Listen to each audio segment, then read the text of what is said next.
Darrere meu tenim un exemplar de Ginkgo biloba, que és un arbre prehistòric, és coetani dels dinosaures. En aquest cas és un exemplar femella, que també és una cosa un poc estranya. La femella té unes drupes, com si foren uns nispros xicotets, que per això és estrany, perquè fa molta pudor quan cauen en terra i es podrixen.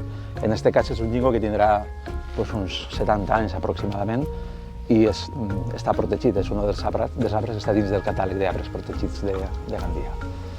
Era un arbre que es va redescobrir, perquè se pensava que estava extingit, se va redescobrir en el segle XVIII, el van portar els comerciants holandesos i en origen es deia l'àrbol de los 100 escudos, perquè era tan rar i tan car que la gent pagava una fortuna per tindre-los.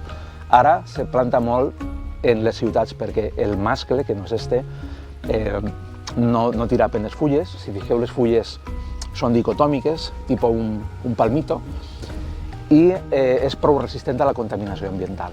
El creixement és lento, però bueno, és un arbre espectacular, és de fulla caduca. Les fulles són xicotetes, però vamos, és un arbre espectacular.